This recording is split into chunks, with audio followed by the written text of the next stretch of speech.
Reserve bank of India ఆర్బీఐని మన దేశంలో కేంద్ర బ్యాంకు అంటారు. ఆర్బీఐ మన దేశ ద్రవ్య సరఫరా నియంత్రణకు తీసుకునే విధాన నిర్ణయమే మానిటరీ పాలసీ. దీన్నే క్రెడిట్ పాలసీ అని కూడా అంటారు. ఒక దేశ ఆర్థిక శాఖ ప్రభుత్వ ఇతర సంస్థలు తీసుకునే విధాన నిర్ణయాలను విత్త విధానం అంటారు. మరి ఈ మానిటరీ పాలసీలో ఏం ఉంటాయి? ద్రవ్య సరఫరాను, బ్యాంకు రుణాల లభ్యతను, వడ్డీ రేట్లను నియంత్రించడానికి ఆర్బీఐ వాడే వివిధ రకాల టూల్స్నే మానిటరీ పాలసీ అంటారు. మానిటరీ పాలసీ విధానం, లక్ష్యాలు: ఉపాధి అవకాశాలను పెంపొందించడం. దీంట్లో వడ్డీ రేట్లను తగ్గించి లేక పెంచడం ద్వారా కొన్ని సెక్టార్లలో పెట్టుబడులను ప్రోత్సహించి ఆ సెక్టార్లలో ఉద్యోగ అవకాశాలను పెంచుతారు. ధరల స్థిరత్వం. ద్రవ్య సరఫరాను నియంత్రించి ద్రవ్యోల్బణాన్ని అదుపులోకి తేవడం. అసమానతలను తగ్గించడం. దీంట్లో వెనుకబడిన వర్గాలకు ఎక్కువ రుణాలు అందేటట్టు చేయడం. ప్రాధాన్యత రంగాన్ని ప్రోత్సహించడం. ఆర్థిక వృద్ధిని పెంపొందించడం.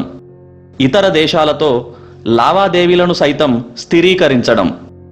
ఇవన్నీ మానిటరీ పాలసీలో ఉండే వివిధ లక్ష్యాలు. మానిటరీ పాలసీలో రెండు రకాల టూల్స్ కూడా ఉంటాయి. అవి: ఒకటి పరిమాణాత్మక టూల్స్, రెండు గుణాత్మక టూల్స్. పరిమాణాత్మక టూల్స్. దీంట్లో నిల్వ నిష్పత్తులు. నిల్వ నిష్పత్తుల్లో ముఖ్యంగా సిఆర్ఆర్, ఎస్ఎల్ఆర్లు ఉంటాయి. తర్వాత బహిరంగ మార్కెట్, దీన్నే మనం ఓఎంఓ అంటాము. విధాన రేట్లు.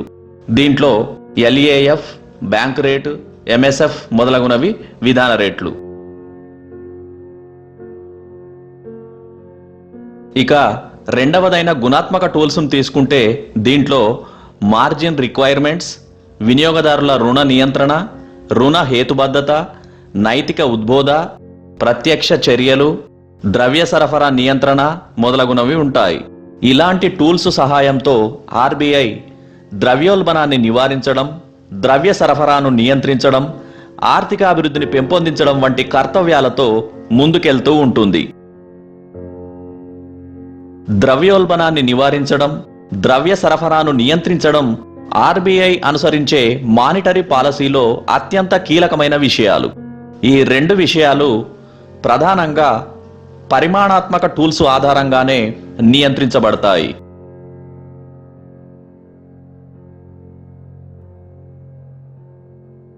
పరిమాణాత్మక టూల్స్లో ముఖ్యంగా నిల్వ నిష్పత్తులు ఈ అదుపుకు సహాయపడతాయి.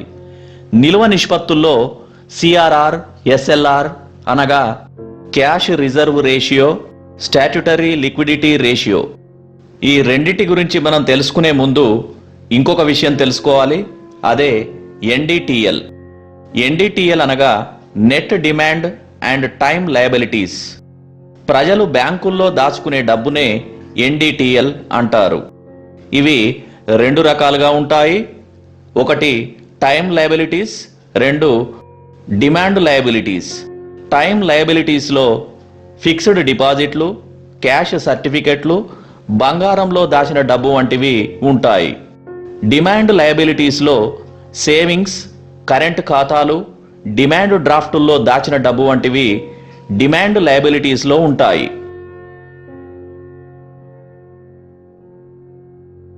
క్యాష్ రిజర్వ్ రేషియో, దీనినే మనం సిఆర్ఆర్ అంటాము.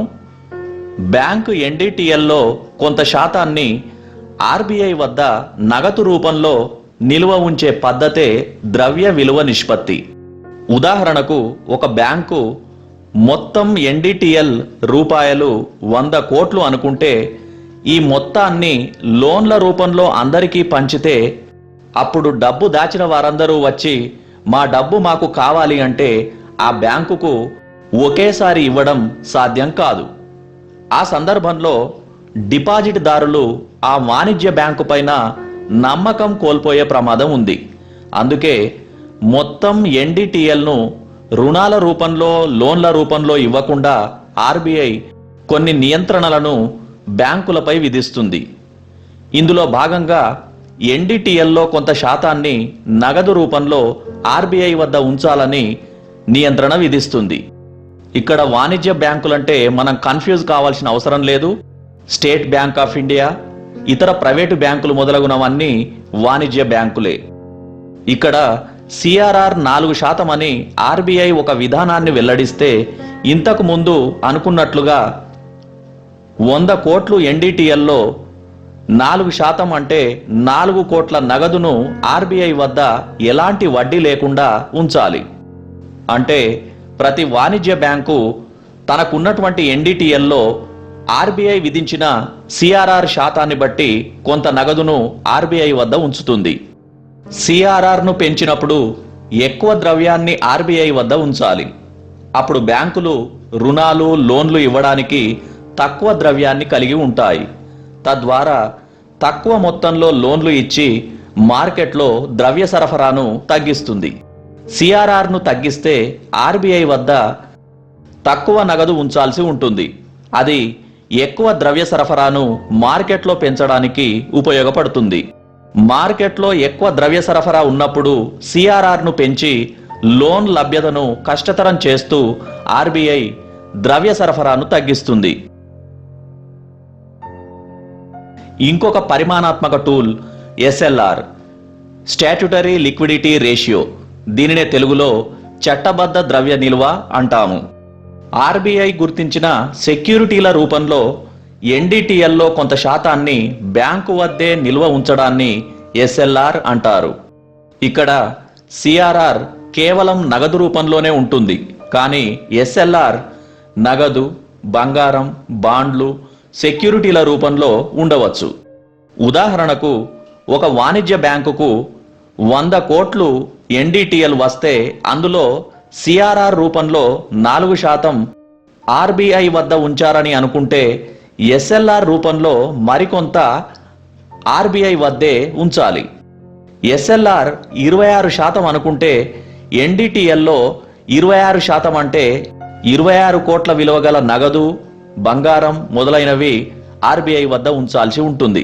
అంటే ఒక బ్యాంకు వద్ద 100 కోట్ల ఎన్డీటీఎల్ ఉంటే దాంట్లో 4% సిఆర్ఆర్ అంటే 4 కోట్లు, 26% ఎస్ఎల్ఆర్ అంటే 26 కోట్లు, మొత్తం 30 కోట్లు ఆర్బీఐ వద్ద ఉంచగా ఇక మిగిలిన 70 కోట్లతో మాత్రమే ఆ వాణిజ్య బ్యాంకు లావాదేవీలు, రుణాలు ఇలాంటి కార్యక్రమాలు నిర్వహించాల్సి ఉంటుంది. ద్రవ్యోల్బణ సమయంలో ఎస్ఎల్ఆర్ను పెంచుతారు. దీంతో రుణాలు ఇవ్వడానికి ఉండాల్సిన నగదు తగ్గిపోయి మార్కెట్లో ద్రవ్య సరఫరా తగ్గుతుంది.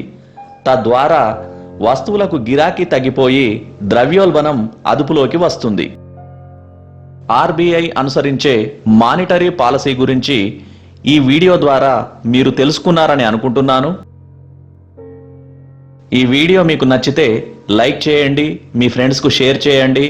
అలాగే కొత్త అప్డేట్స్ కోసం కింద ఉన్న రెడ్ కలర్ బటన్తో సబ్స్క్రైబ్ చేసుకోండి. Thank you.